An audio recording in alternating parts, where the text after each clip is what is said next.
Hey, it's the Future Proof podcast team joining you today with a guest. We're excited to be joined with Joe from Conveyor, and it's August 22nd. We're recording this special podcast because we want to learn more about what Joe's been working on with his team and his company.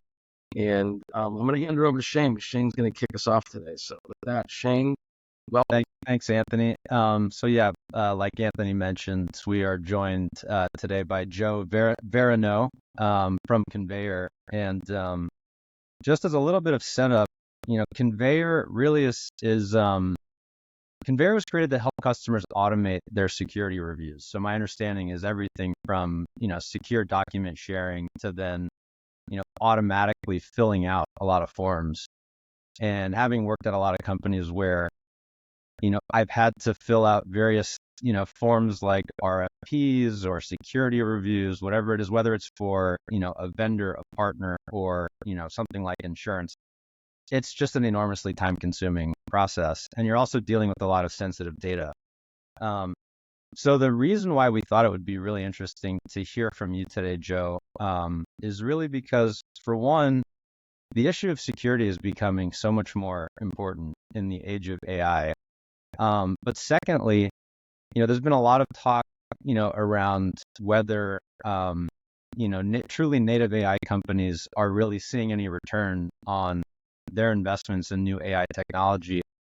And therefore that, to really see success with things like AI adoption, you've got to really focus on practical use cases. And, I think the problem you all are tackling is a really good example of focusing on, very practical pain points that customers have. So with that, Joe, why don't you give our audience just a little bit of insight into, what you do, and then we can just jump into the conversation.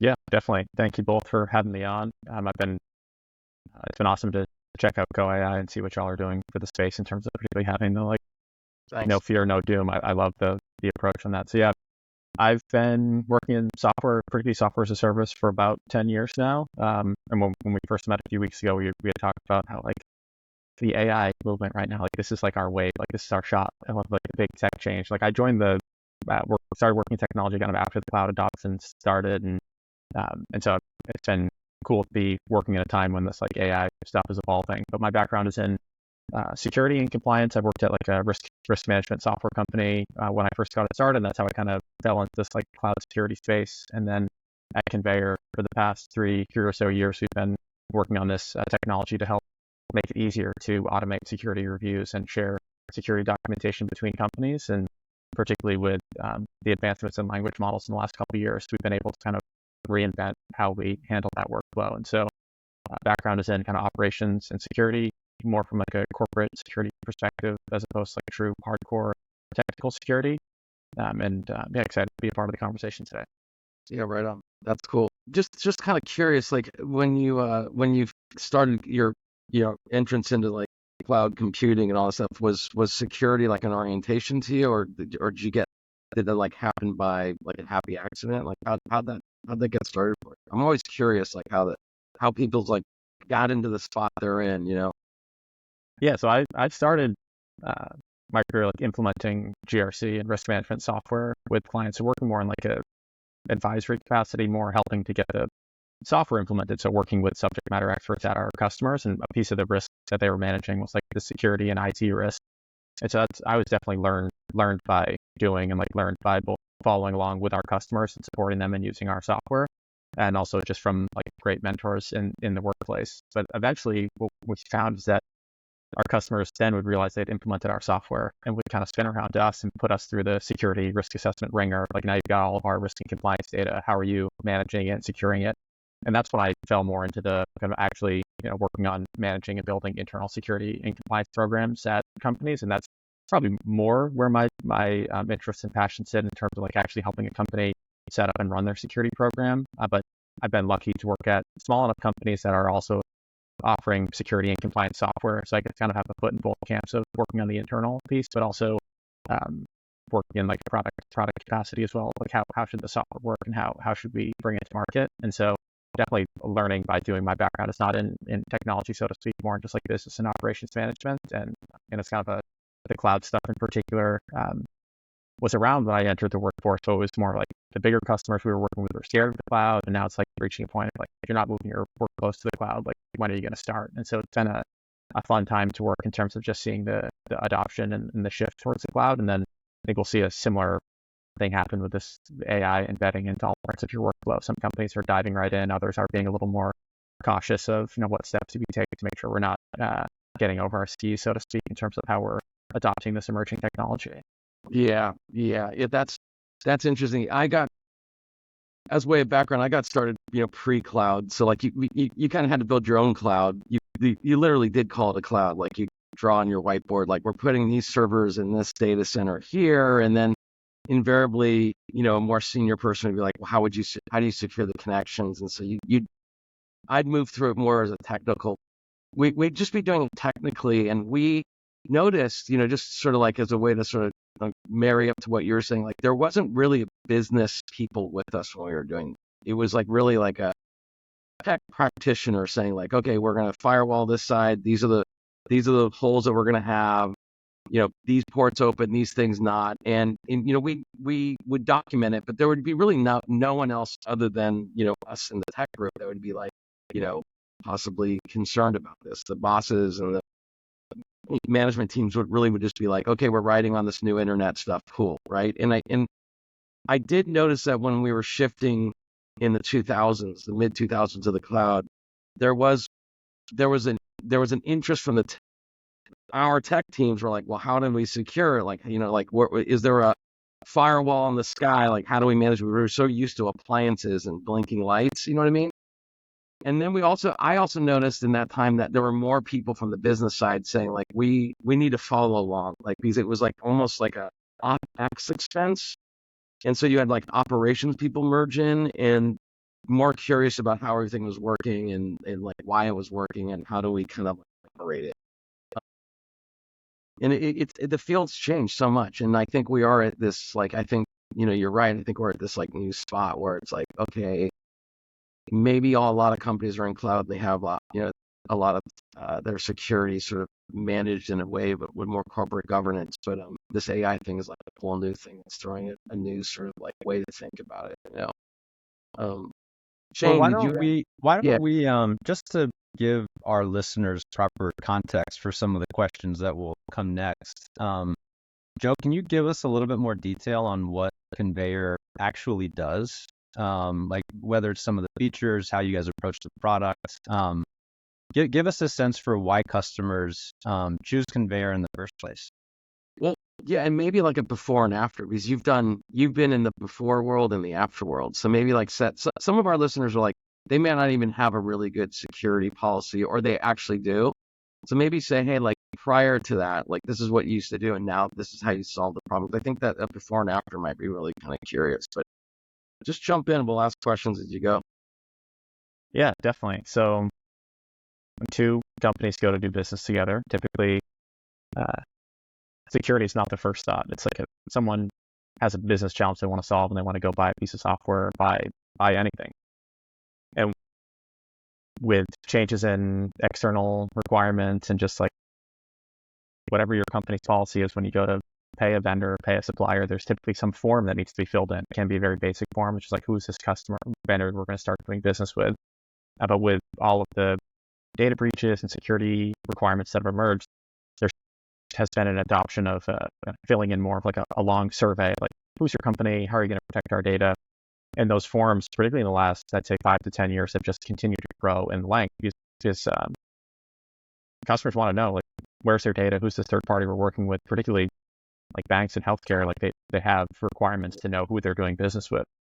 And so Conveyors, in the kind of the pre-Conveyor world and like what we call trust portal world, you would have a security manager that kind of gets added to the end of the procurement cycle and says, to do business with your company, we need all your audit reports and kind of a list of things that they care about and want to see. And it was kind of scrambling around to find those documents and send them off to your potential customer, kind of fingers crossed, hope the security manager or the compliance manager reviews that and is comfortable and happy with it, and maybe has follow-up questions.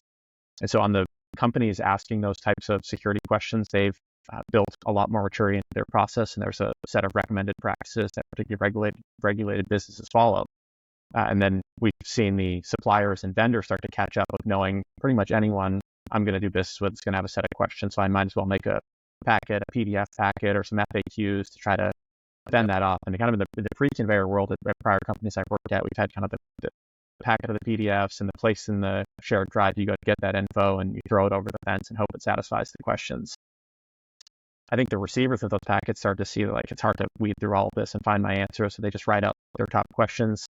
And so it's just a very manual work of giving the necessary documentation and then filling in these forms. And so Conveyor's initial product we launched was just a secure data room to share that PDF packet and share some common FAQs. But we continue to see that the security questionnaire was still, you can give them the doc, but they still want their form filled in and they need it filled in for compliance purposes. And so about 2 years ago it was in like November of 2022, DaVinci 3 came out with OpenAI and the completions endpoint of just like being able to actually complete questions and answer questions. There was a huge breakthrough with that. And we had a product manager that was like, I think we actually have the necessary pieces here to take a bet on using this new technology to automate filling in these security forms.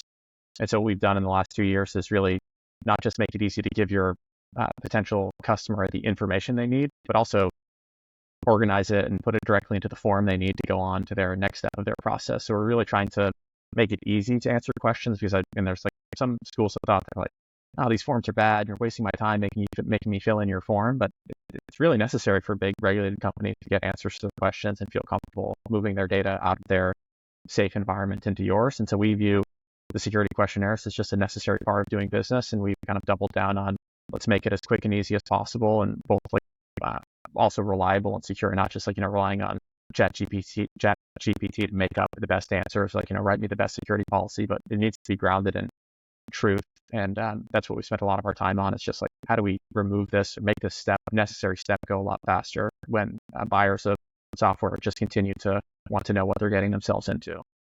Yeah. So in other words, a customer may come to Conveyor and they then they've got to answer some standard questions around their security practices, whatever might, show up time and again on these different documents, whether it's an RFP or otherwise.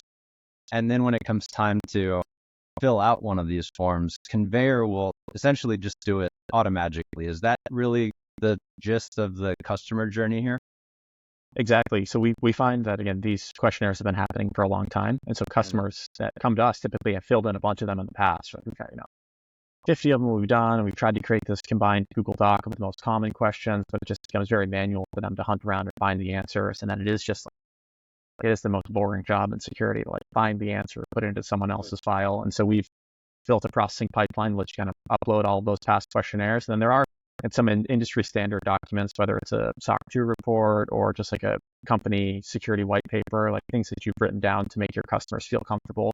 So we can take both the structured, curated documents and then just the examples that you've seen in the past, because there's always some guy somewhere that's got some weird question they've come up with that someone else is going to ask. And so we find a combination of both the best practice documents and then examples of what you've seen in the past, putting that all into a central location in Conveyor. And then your next questionnaire that comes along, we have parts of our pipeline that kind of ingest that questionnaire and pull the questions out and then search through the existing info you've added to the platform and use a AI-assisted workflow to reword and refit that existing data you have into the form from your customer. And at the end, kind of spits out, I call it like Homer Simpson looking at the computer screen, like you still have to do some work and confirm the answer's right and sign off on some low confidence matches. But the process of you opening up your Google Doc that has all of your past answers and copying and pasting them into a file, we've been able to drastically increase the efficiency there. And your job is no longer starting from scratch. It's more reviewing a really solid draft from a processing pipeline. Yeah. Well, as the guy who at Anthony and my last company had to fill out all those forms, I can tell you it is a very boring process. And oftentimes it involves having to get feedback from multiple people on the team. So that just introduces even more delay when now you're waiting for information to come from elsewhere, then you got to verify it. So I can see how it's a major time saver for people. But one question I have as a follow-up though is, you are often in the process of filling out these documents, providing what is really sensitive information.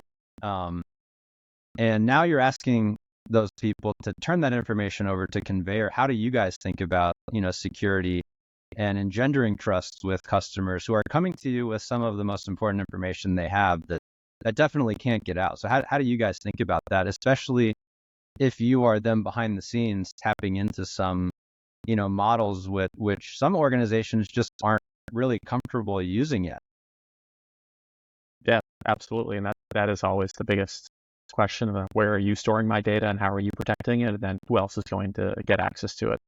And so from the beginning, we've always had very clear ways that we isolate customers, documents, and data, so only people from their organization have access to them.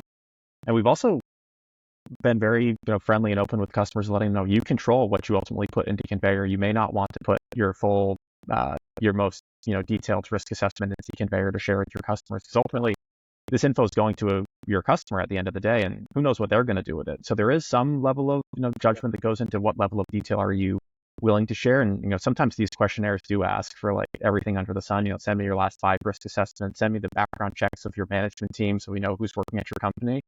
And we've also tried to work with our customers to teach them like what is reasonable to share with a customer that you're going to do business with, and when should you kind of say, it's just not appropriate for us to share that with you as a part of the due diligence process. So part of it is working with our customers to know what is normal to share as a part of these security reviews, particularly when you work with bigger banks and more regulated customers. They have a lot of detailed questions they're asking. So part of it is making sure customers aren't putting unnecessarily risky data into our platform, but it's also us communicating with our customers of how we're protecting that information. And then particularly when we implemented the AI component here of so we rely heavily on OpenAI and their API. And in November 2022, when some of these advancements came out, we had test data that we were testing with and confirming can this do the job of answering security questionnaires accurately? And we found out that it could. And then we had this whole process that we needed to go through of now, sometimes it was hard enough to get customers to store their sensitive documents with us to share them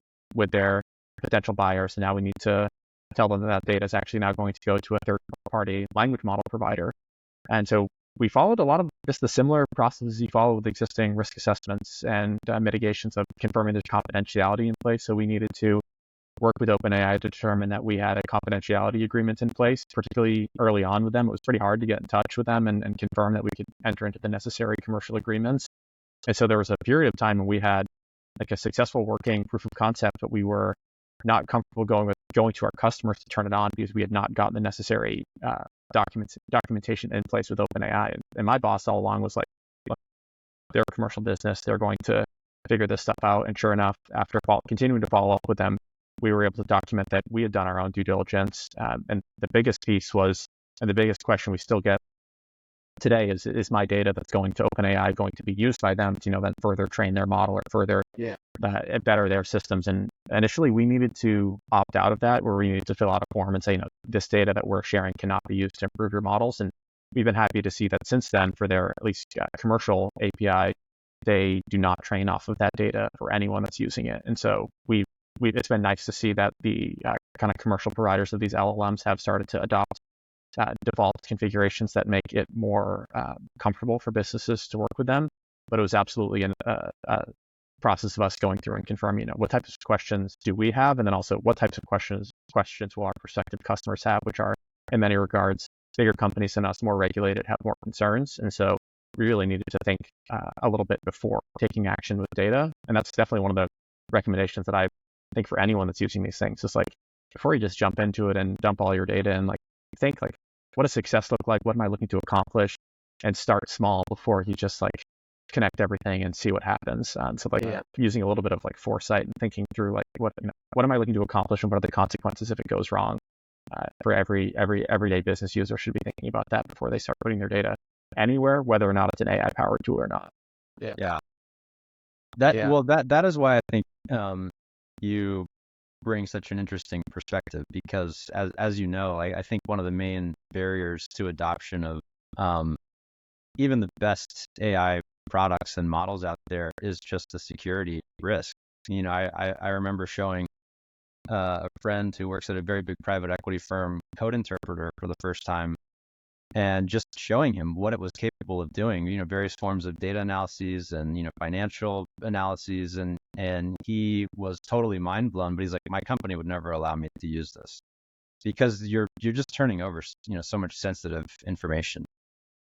I am curious, though, Joe, like, Shane, your friend's kind of right, because I think what Joe is pointing out is that if you're just going in through the front door, which we learned from the LinkedIn report that there's like bring your own AI, there's like just employees that are going like it's sensitive, but I want to get my job done. And so they're actually kind of pushing it in through the front door of these like public models. And that I think we can confirm they use that data to train on, right? The front door is like, yeah, here's a response back. Do you like it? And they're recording if there's a copy and paste event or a like button, because they're trying to say LLM did a good job. And so that's a huge risk that I think people, even testing, or it might not know inadvertently that that's probably they might be actually giving some sensitive information. And we do try because we try to keep up with this stuff, but it's like we also know that things are moving fast. We don't know when Anthropic or OpenAI changes a rule on what's going on in their public front end, like what's happening with the data. So we always try and tell customers, it's like, you might have employees that actually are doing this, and you need to have a policy around that. Like, they just need to be aware, because eventually the latest model that gets released might actually have your data like inside it there. And so I don't know if you come across that, Joe, or you hear that, but it's like I heard a good example. I was in like a AI roundtable a few months ago now, but an individual from a larger technology company, probably thousands of employees, was like, you need to at least start telling your employees what the policy is and like laying out the ground rules for what's allowed. He said, my 8-year-old daughter is using ChatGPT, as a tool. And so if my 8-year-old daughter is using it, chances are a lot of your employees are as well. And so if you don't get ahead of it with at least like, starting to build the culture of what's allowed and what's not allowed, it's kind of too late. And then to your point, Anthony, like when someone clicks send on one of the interfaces on these free or freemium tools, we were talking about this when we met a few weeks ago. It's like, how do you get the toothpaste back into the tube once that happens? Like with like GDPR, which I'm sure some listeners are familiar with, like European privacy law. When it comes to personal data, if you like send your personal data to the wrong location, you can kind of tell them like, delete my personal data, or like getting your own personal data back from a lot of tools is easier, and there's more norms around deleting personal data if you like create an account and you want your account deleted. But once the data starts to get into these other models, I'm not sure what the solution is of like, delete my data from your training set, or undo this thing that I accidentally sent you. It's just going to create a whole class of problems of how do you kind of undo these accidental things that happen, or it's too late. They seem to be happening more and more. Joe, you and I were talking earlier about just, even though in the last month I was scanning our news feed at CoAI, and I think there were like something like 10 breaches that I found just in the last like 2 weeks alone. So it's becoming a much bigger issue. And I'm curious on that note, what high-level trends have you guys noticed at Conveyor, whether, that be the types of customers that are coming to you? For example, are more AI companies coming to you guys as customers, because security is such an issue? Are, particular industries, more popular among your customer base right now? Like, can you give us a sense of, what feedback you're getting from them, and any high-level trends you've noticed since AI has become so much more of a hot topic? Yeah, so for the customers that we're working directly with, we've tried to be pretty intentional about trying to work with other software companies, just because that's kind of where our background is in terms of like knowing the challenges of a software company going to market and the types of questions you receive. We, across the board, work with every day surprising customers come on board or reach out that they are struggling and drowning under security questionnaires. It's kind of like the double and give it to the next guy thing. Like, there's someone up the road that has sent you a big security questionnaire, and then they're sending it down to the next person. And so it's surprising and kind of humbling to see that everyone is struggling with them. And that's where I'm hoping at some point you find like a drop your weapons moment. Like, there's got to be a better way to do this due diligence, but right now we're just trying to better plumb the data between systems. But then what we've also seen is on kind of, and we're not working as much with the senders of these questionnaires. So like sort of like the Fortune 500 is sending these security reviews to get an understanding of their supplier base. And we've definitely seen in the last year, particularly even in the last 6 months, that these security questionnaires that were focusing on, maybe 50 to sometimes up to 500 questions just about every facet of your business. How do you do background checks on employees? How do you encrypt data? Now they're tacking on a big section about AI. Are you using AI? Are you using my data in your AI? And so it's just now the AI is subject of these security reviews as well. And so there have been a lot of these kind of newer age companies that are coming to us as well. They're now getting inundated with their own security reviews about their AI-powered product, or a lot of even legacy software businesses are trying to adopt and integrate AI workflows into their system. So it's something that everyone is trying to take advantage of, and in turn, everyone is being subject to this type of due diligence and review. Yeah, I can only imagine that all the Fortune 500 companies with their trust experts are saying, like, look, we have to start assuming that somewhere down the line in our vendors they're using, and we need to understand what they need to disclose how they're using it. So every new creation creates a whole new set of new questions and to get their hands around it. And, I can imagine. Have you guys how do you quantify the time saving for your customers? Because it is a very lengthy process to fill out some of these documents. Is Conveyor's solution instantaneous? Like, have you quantified the time saving or percentage time saving on that journey for your customers? We have, and maybe in the show notes or something, I can share a link to some of the case studies we've done. But particularly for some of the bigger customers that we work with, they viewed filling in the security questionnaires as such a big business problem that they were tracking the amount of time their team was spending on it, down to like the amount of time per question to answer these questionnaires. I bet. And so we then use that as an input for our building the business case with them of like, all right, let's see how fast you can answer them with Conveyor. So we find that our AI pipeline takes about 5 to 10 seconds to answer the question. And then that gets surfaced to the user in an interface. And we have some confidence thresholds where we have like a rocket ship that shows like this is a direct match to the question someone else has asked, because there are these industry consortium surveys kicking around where it is a lot of repeat questions. And so we try to surface to you like this is something that you've been asked before, high confidence, you can review it more quickly, or like more caution icons and warnings when it's a novel question or below a confidence threshold.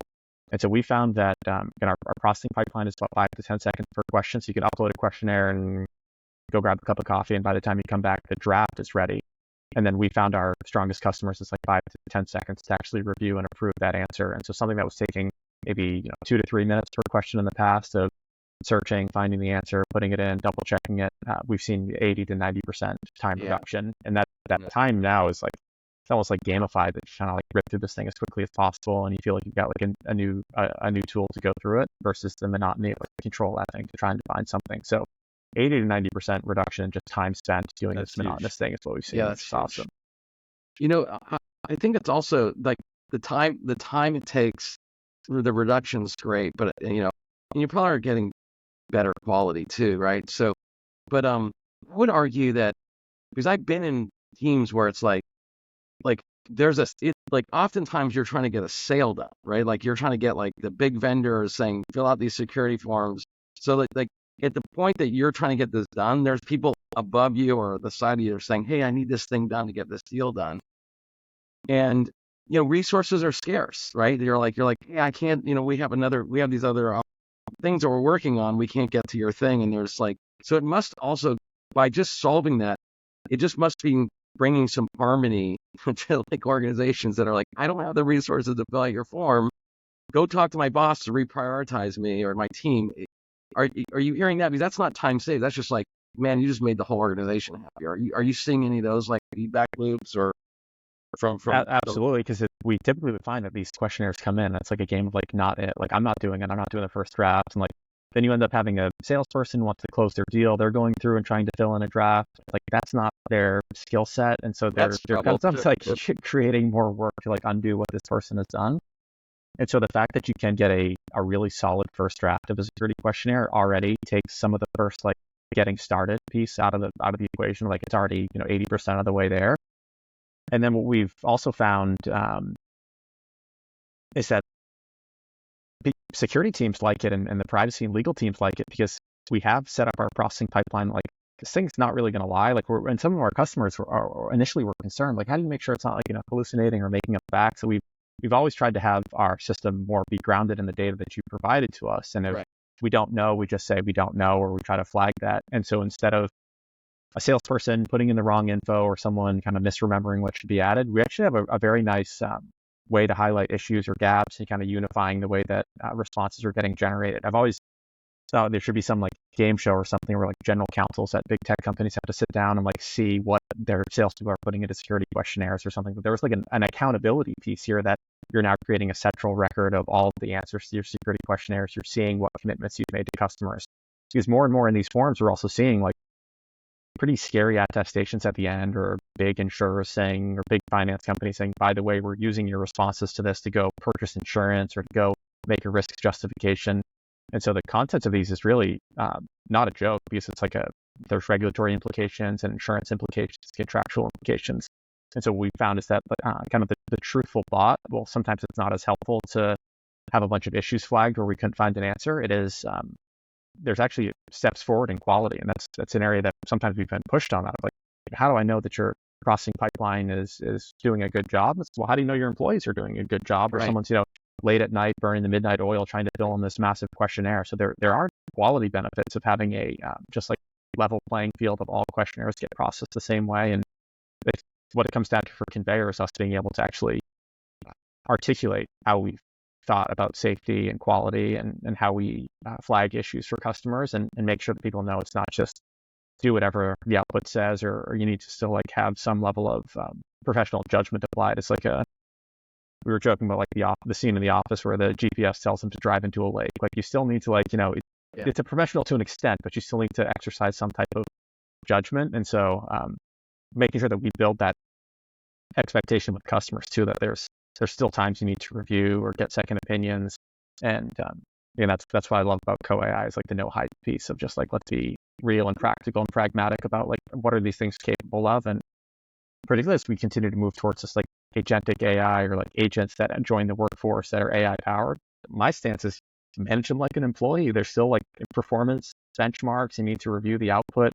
And I think a lot of the hype is sold as just like, out of sight, out of mind, this stuff's happening for you. But out of sight, out of mind, particularly with something like this, is usually not a good thing. Yeah, you're spot on that. Like, I mean, kind of going back early in the conversation, you had mentioned that like a product manager had sort of an insight that like, hey, maybe we can use this. You know what I mean?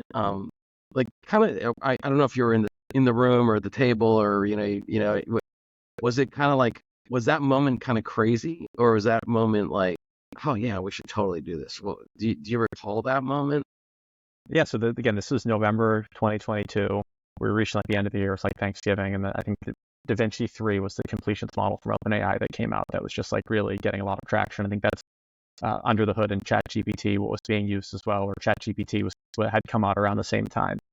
And we had been for like a year and a half kind of slogging at Conveyor. Like, we had built this document sharing piece, and we had some interfaces where people could answer security questionnaires. We actually had a like managed service where we had a team that would actually answer the security questionnaires for our customers. So they'd just like throw it over the fence to us. And that was getting some traction because people just don't want to be filling these in. So we had like a human powered fill in these forms on behalf of customers, but it was not scalable. And our team was running into the same challenges that our customers were, if like people don't want to be filling in these forms all day. Right. And so we had this product manager that was like, I think we have a legitimate opportunity to apply this technology to what we're doing. And again, I told you at the beginning, like, my passion interests are mostly more in like internal security. And so like, I'm the security guy, having someone at the end of the year being like, and now we're going to put this like OpenAI thing into our product. And so I'm a little bit skeptical of a lot of this stuff. And so I was kind of like, we're really going to do this right now. Like, we're going to like slap an AI on it at the end of the year. But we found a safe way for them to test it with test data. And like, we were comfortable using some of our own internal data.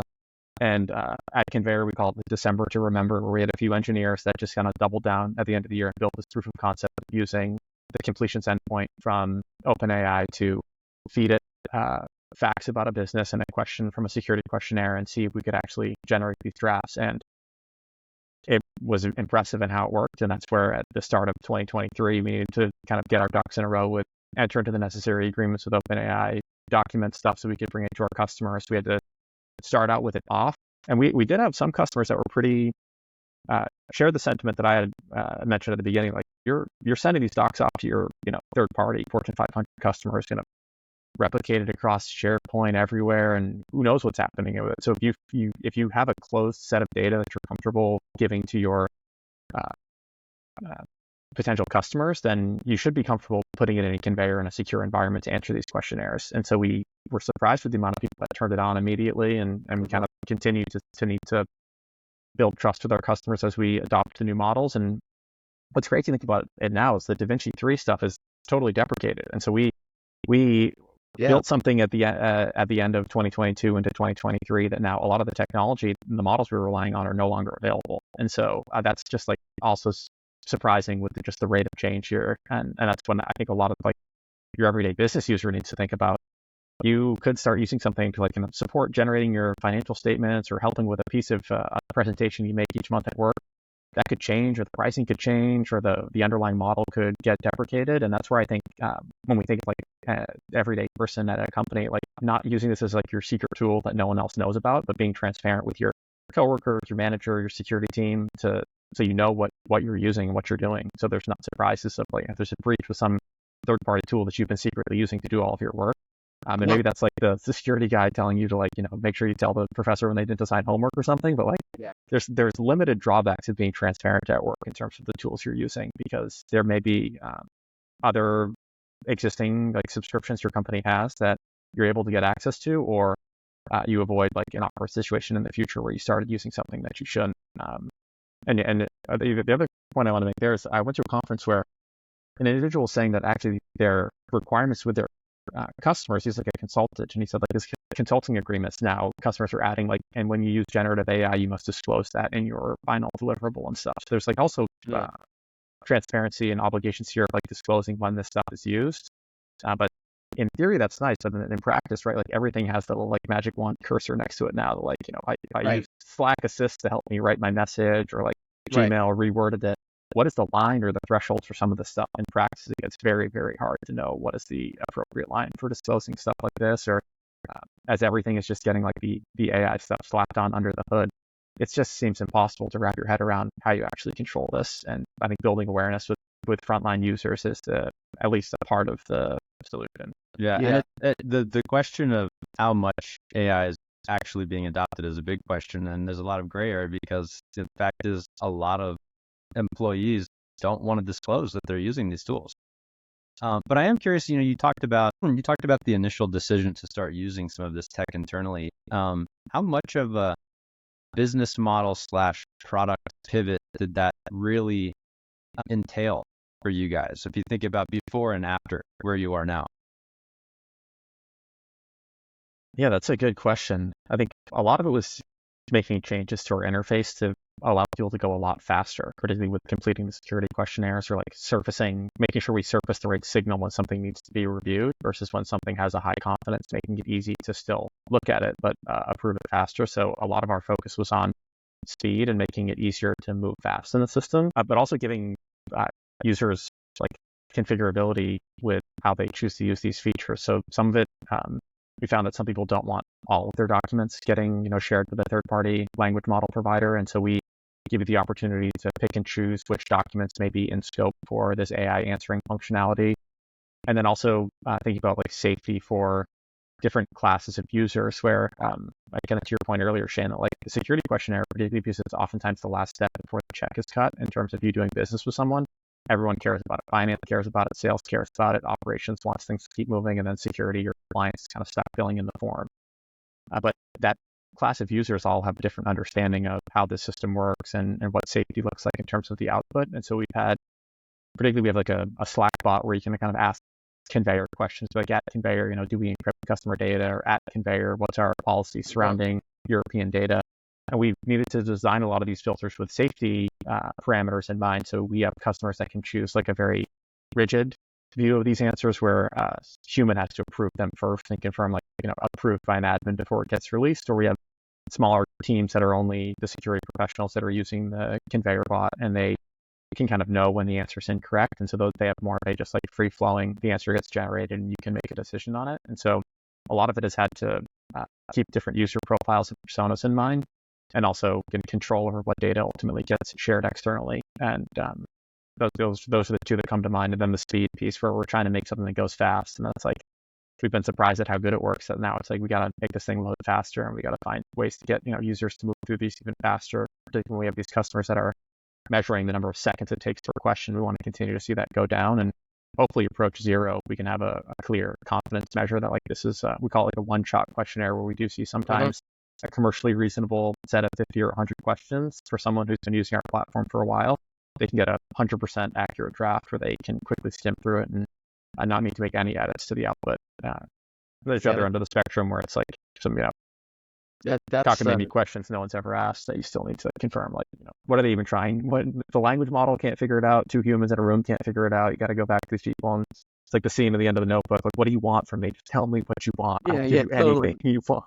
Yeah, that's so cool. I mean, I really like this, the December Remember, was that what you called that? December to Remember. I think for some people it's the December to Forget, but it was like a kind of like a Christmas or the holidays are canceled moment. Right. It was but, that product manager was right. I remember it being like, this is our shot. And like, let's go. We were talking about Anthony when we met a few weeks ago. It's like, we've got this like wave approaching us. It's like it's kind of like this is it. Like, like the iPhone came out. Like, I'm maybe probably dating myself. Like, it was like high school. The iPhone came out. Like, one kid had the iPhone. We're all like following around. Like, it's the iPhone. But, like, it's like even beyond that. It's just like this age of new workflows and just like totally changing how stuff works. And the other thing that made me realize that, like, the AI stuff is so like pervasive is my barber. Like, that 2023, like that January or February, where we're in the throes of this implementing OpenAI stuff. My barber was like, "You heard of this ChatGPT thing?" And I was like,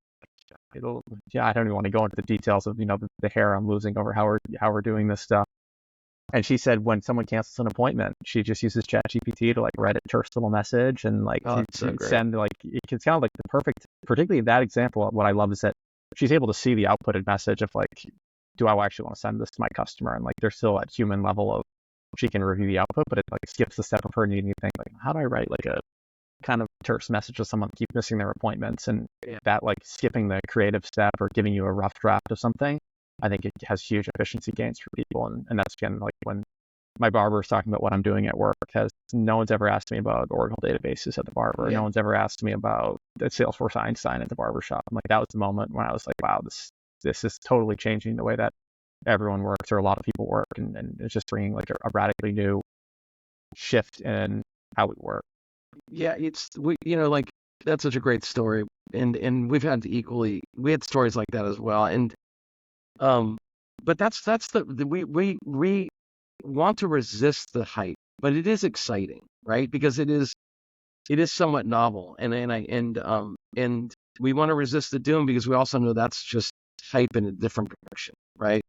And what I think you laid out here with the November and the December to Remember, is clearly, and this for us to chat about, but it's like, you guys made a product decision, like you like, and there's millions of companies that are sitting, maybe that aren't as fortunate as making it in 2022, that are sitting on the sidelines probably still today going like, well, is this doom or is this hype? Should we?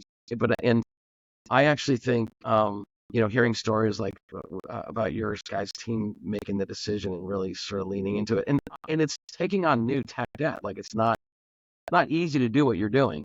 There's a lot of, you could probably talk about it, there's a lot of maintenance to make the product that you're delivering to your customer work with an LLM. But I do think it is, without sounding dooming, I do think it's not advisable to other product teams to sit around and not do something with this AI stuff. I really, even if you never release it to your customer, our recommendation is like, at least let your product teams and your engineering teams, dream big and use it. And if you don't want to release it, that's fine, but you've exercised your team's capacity to work with it, because we see it all the time that companies that have adopted it have created great products that are completely shippable.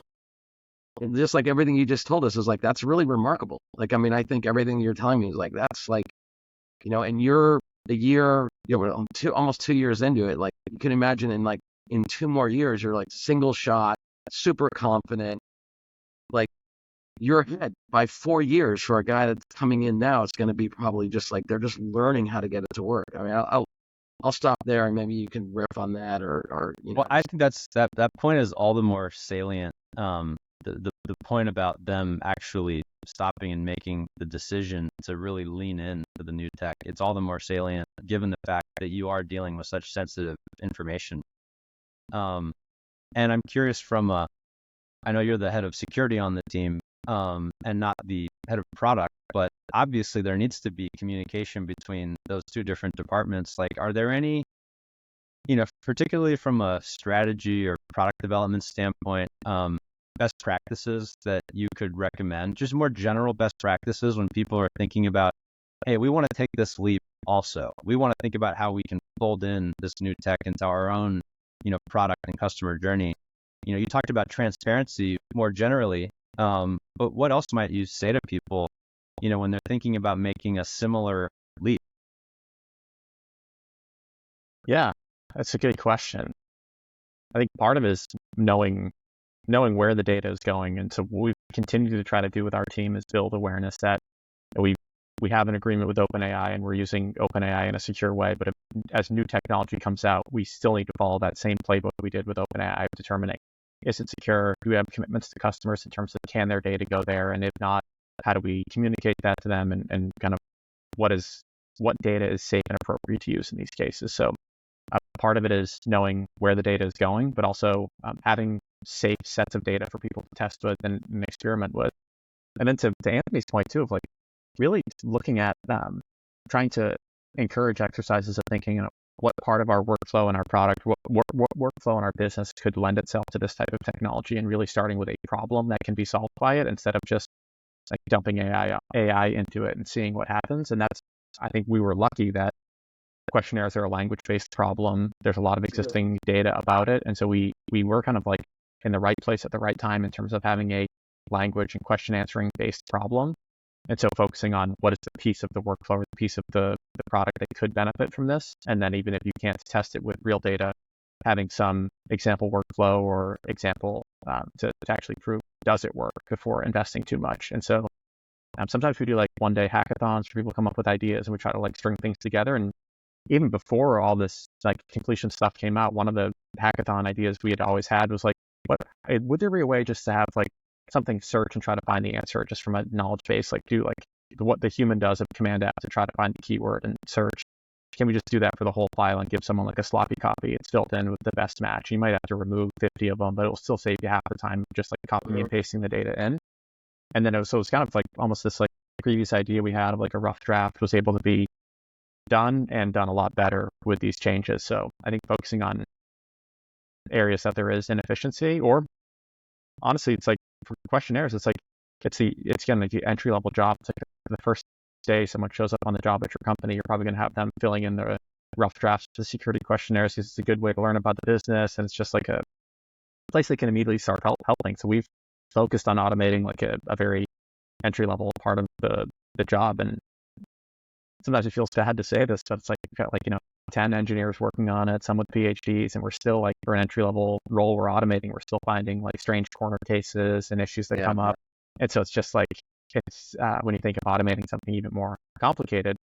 But then you also look at like some of the non-generative AI use cases, like the Waymo cars, where like Waymo cars have been proven to drive so much better than humans. Like insurers were scared of them, now insurers love them. Like we only want Waymo cars. And so you need to also think about like how is the technology positioned to handle these, and like maybe not falling into like the generative AI trap, that like there's other types of AI and machine learning and other ways that this stuff can be used. So really focusing on business problem and finding a safe way to test that out. And if it works, continuing to invest further there. Because in November when we did our testing, if it didn't work, we kind of moved on to something else. So and that's something our product organization is great at, of like doing a small experiment, confirming it works, and then moving from there, versus kind of doing that like waterfall approach. Like, all right, in 2 years, we're going to have the one-shot questionnaire. Let's move towards like building, it said 6 months, building a project plan to get us somewhere in 2 years. Yeah. It sounds like you guys are running really agile. That's cool. You said that you started off on a model that's deprecated. So like your team must just be pretty impressed with where the models are at now, because you're probably getting faster data, maybe more accurate, and certainly cheaper, right? So it's gotten better, right? Like, without the hype, but it seems like we've seen firsthand in our models and our workflows, it's gotten better and cheaper, which is kind of remarkable. Amazon's sometimes getting not it's like when we're using cloud, it's like, wow, it's a lot more work and it's like gotten more expensive. It's like there's more things to use, and I'm curious, like, our take is that OpenAI has been a pretty good company to bet on, with the API. I'm really impressed. I assume you guys are in that same camp still, right? Absolutely. And it's kind of like when you go on like Wayback Machine and like look at your company's website from 5 years ago, and it's like, we thought this was good. Like, this was our brand. Are you kidding me? And now it's like we still, so we always try to answer with the latest models. And if we can't, like, we found that the GPT-4 in particular is pretty like conservative. Like, if it doesn't know the answer, it doesn't try to answer. We had found some of the older models would always just try to come up with an answer to a question, even if it didn't have the necessary data. And so when we are falling back to the older models, now it's like, it's almost like embarrassing sometimes to see what was once like, wow, we can't believe that GPT 3.5 can do this, is now like, please, off my desk, GPT 3.5. And so it's been amazing that, again, what was like, I would be interesting to go back and see some of the first drafts we were generating in November of 2022 that like led us down this path. I think we'd be like laughing at what the output was. So yeah, it's the, I guess it's always, what have you done for me lately? Like, what's the latest and greatest? And so I know there's like murmurs of like the next frontier models and stuff. So it's going to be interesting to see, how maybe what we're doing today we'll be laughing at in a year that like we thought that was novel or revolutionary. Even with the capabilities that exist with the current frontier models, though, I have to think that, to go back to a point you were making a few minutes ago, that using a solution like Conveyor is actually a lot more accurate. And I think the Waymo example is a good one, right? At some point, like, I think it's just going to be, it won't even be speculative as to whether the outputs from, Conveyor are any less accurate than a human. And I would venture to guess that it would be way more accurate than a human being filling out a lot of these forms.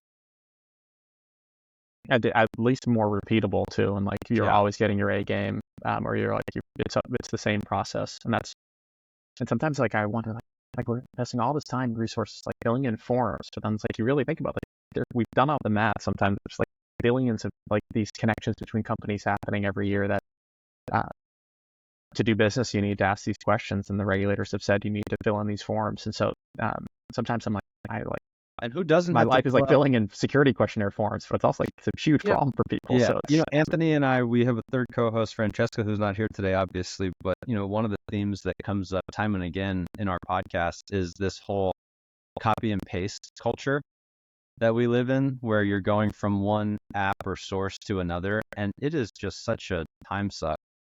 And it's making me think of a situation, and I can't remember the specifics of, but my wife and I were applying for something, and I had to get information from, it was a legal agreement or some other document into another form, and it wasn't particularly sensitive information, so I just remember uploading it to ChatGPT, and I was going to the form saying, hey, what's the answer to this question?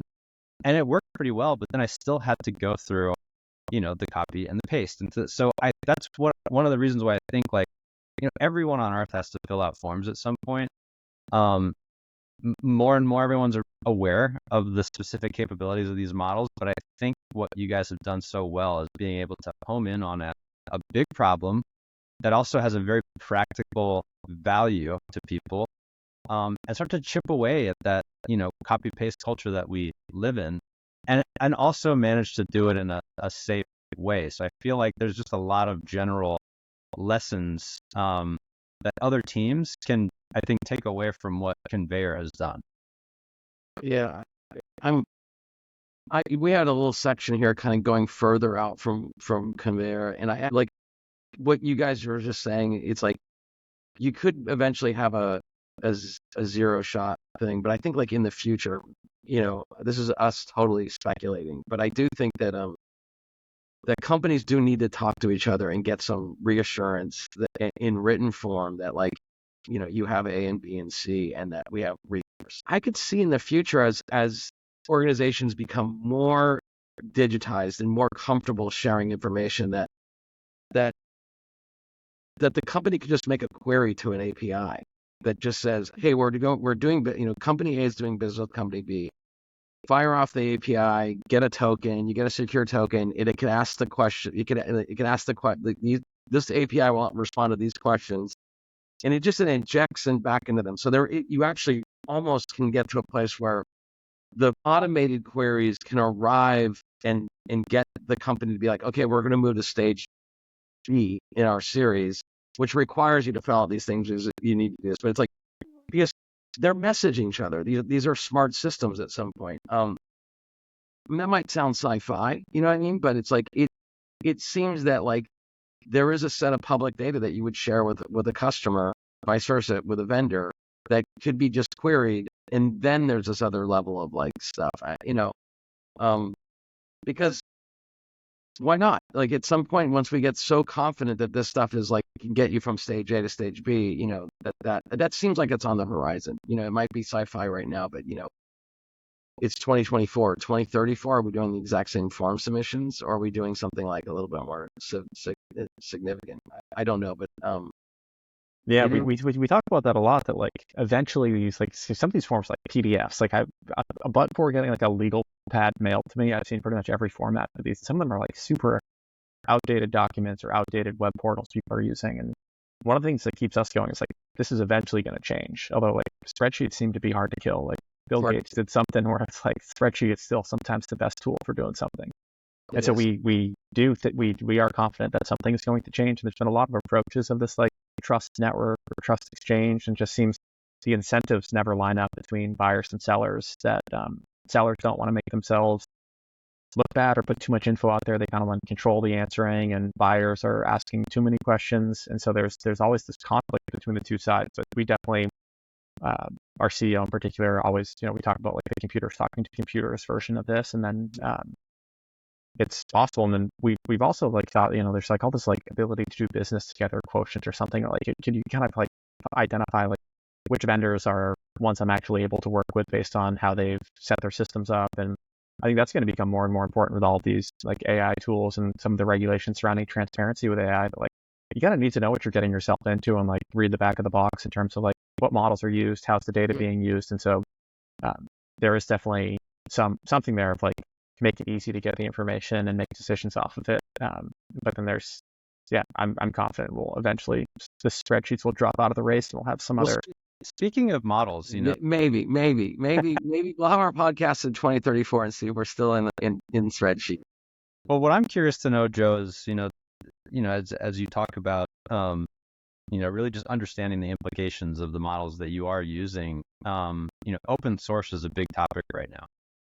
So I'm curious to know yours / Conveyor's stance on, some of the more frontier open source models that have come out, whether it's the Llama 3.1 family or others. Like, does that factor into your guys' decision? Are you looking at some of these models because they offer more control, privacy? Like, how do you guys think about this whole issue?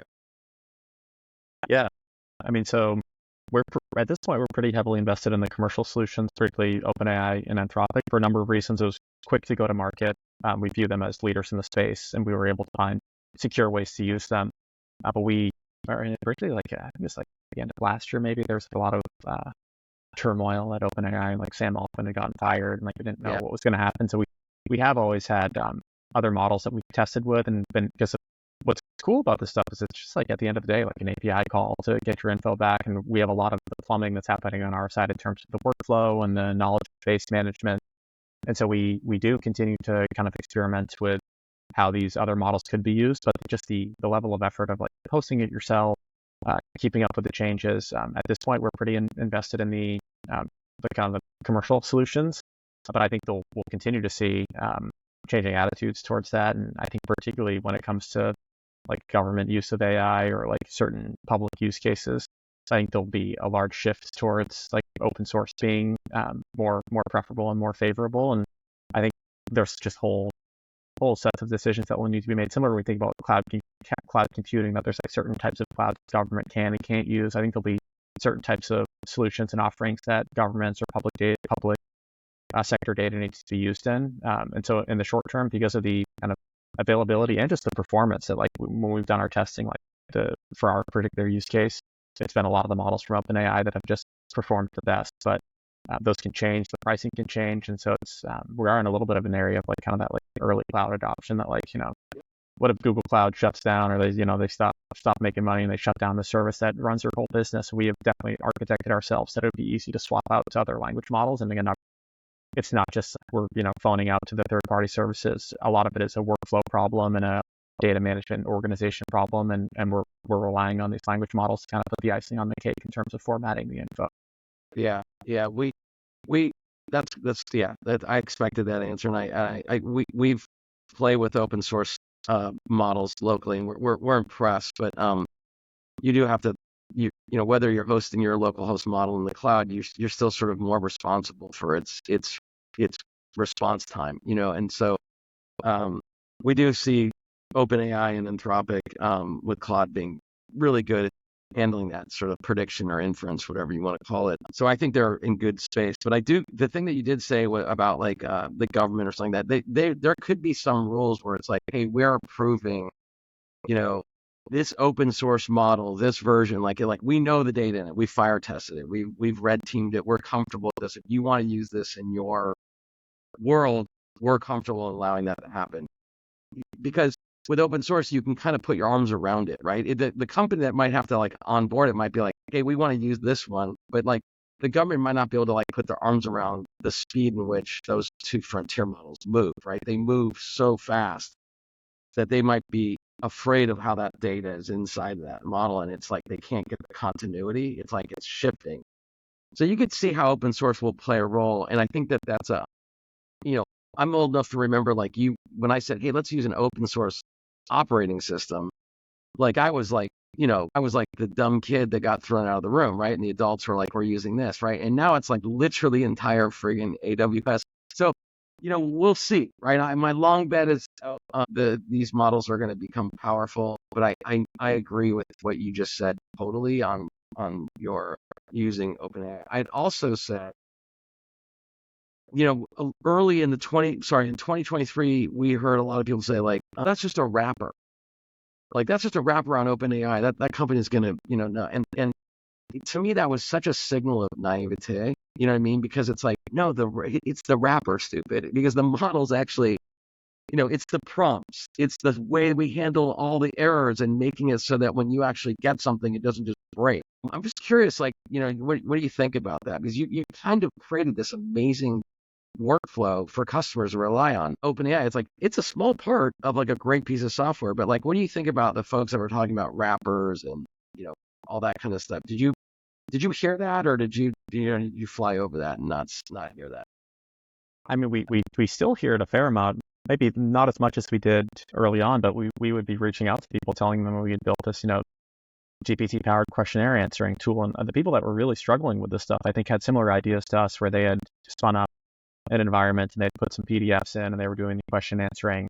But we would love meeting with those people and kind of hearing, how's your experience, and kind of sharing notes of how the process went. And we would quickly find that like the quality of it, or like the maintaining the information over time, the whole ecosystem surrounding it, just like sending the data to the OpenAI API is just one very small step of the process. Of course, it empowers a lot of the confidence and the ability to do it. So we could not do it without those endpoints, but it's a lot of pre-processing and post-processing, and also how you surface that to the user in terms of what we were talking about earlier, that like this is a different way to work and you need different signals given to users in terms of what's high confidence or what's low confidence, and building an interface that lets them move quickly through those things. And so when people say, I could build this myself, we say, like, go for it. We'd love to hear how it goes, or show us what you built. And we had a similar problem when we were selling just the part of the system that kind of shares that PDF packet of security documents securely, where people say, oh, I can set up a box drive and I can do my own, I have a watermarking thing, I can put watermarks on it, and I can password protect it. And it's like, is that your core competency, like in building a secure document sharing thing? Like we built a solution for that. And so you'll continue to run into build versus buy mentality, particularly with how easy these tools are to use, right? The 8-year-old doing their school homework using it, there's just like a low barrier to entry. But when you start to actually bring it to like a production scale use case, there's a lot of quality, availability, workflow type concerns that you really need. I think you need a team focused on it, particularly if it's a problem as big as half your 4 or 5 people at your company struggling with security questionnaires every day to close new business. Yeah, I mean, I actually think that's where we try to. That's one of our biggest points to try for Conveyor is really try to tell executive teams and directors, everyone up down the supply chain of making software. It's like you don't laugh at this AI stuff. You need to start building a product discipline and an executive management discipline to understand how to build this. Because, like I said, you guys are 2 years in 2 more years, you're gonna be 4 years in, right? You're gonna be like, that's like other people are not gonna be able to catch up. And that all that technology that you're building and managing around using that AI is like every product manager, every engineer, everyone on the team is like super aware of. They're like 10x better than most people. And that's our message to a lot of people. And that's why we like talking to people that are in the business. It's like, don't sleep, get involved, get your teams working here. You might not need to release something, but the like switching from non-internet companies to internet companies, you saw a lot of companies disappear. Non-internet companies going to mobile, you saw another group of people leave. I think we're at another inflection point where it's like, if you don't get a strong AI product discipline, executive discipline, 2 more years of ignoring this you might not be able to catch up. You know what I mean? And that's not hype. That's not doom. That's just kind of I think it's pragmatic advice. And so we're encouraged by what you guys have made. I think it's fantastic. And we're kind of coming up to the time we should probably be thinking about, saying. Joe, is there anything we have not asked you about yourself or Conveyor or just general trends and observations that you've made as a result of what seems like really great product traction?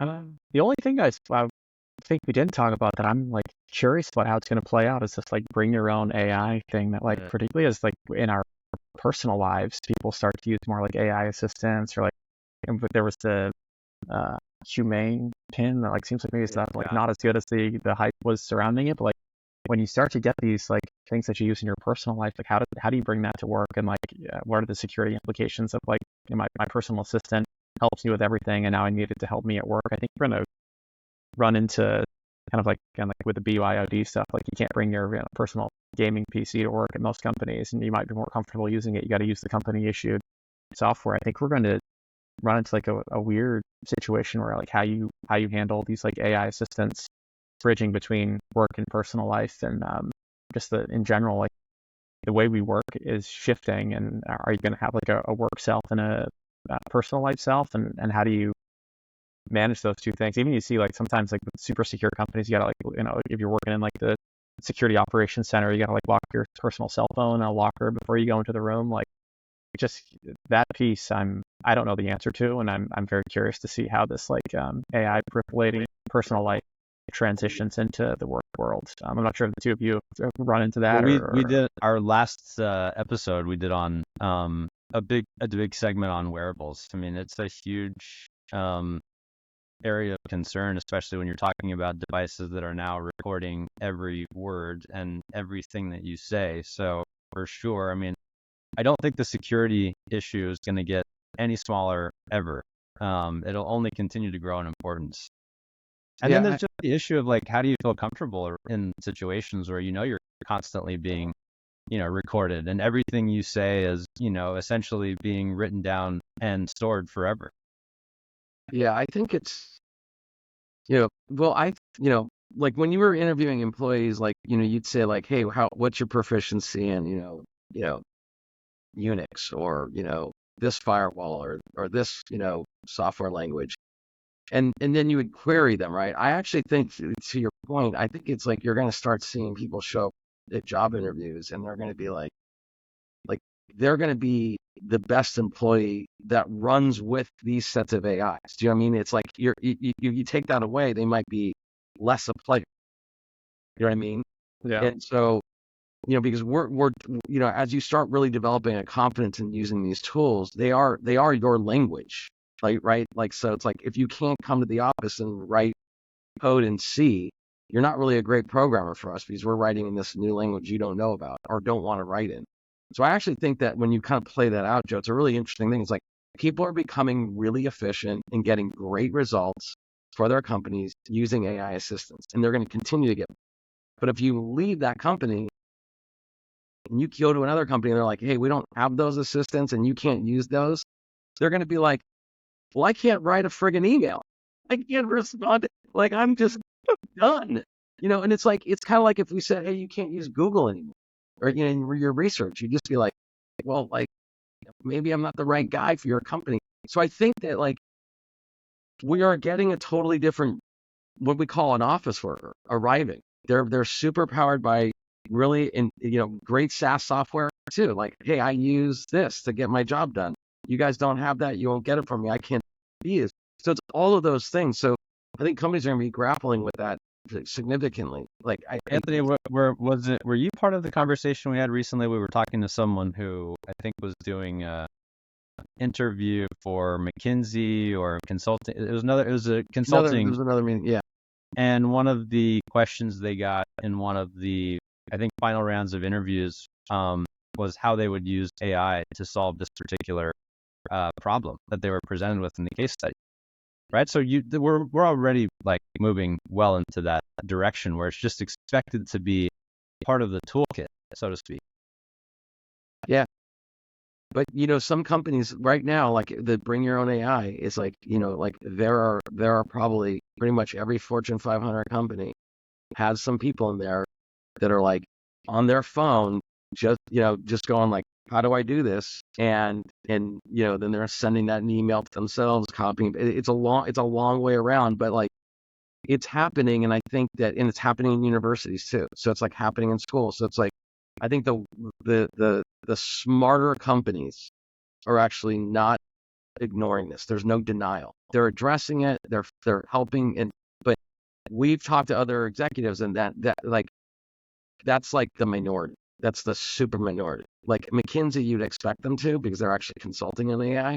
But like most companies are just like, they're just not there. But I do think that we're gonna have a new worker, a new programmer, new developer, new business person. I think business people are going to take on a lot more IT, AI, like development work, prototyping work. Like they're going to join the hackathons and like come up with the best hackathon idea because they can. I feel like it's changing. This AI stuff's impacting change in places that are probably not observed as much as like we are, and we're not trying to, like, again, keeping the hype and doom out. We're actually trying to keep it middle, but there are places where we do want to say, like, look, you absolutely have to address this and go for it. And like, the story that you just told us was like, that's a great story. Like, and it seems like it's a great product. We're not actually using your product right now, but like if we get a security question, we are most certainly like 100% guaranteed we're using your.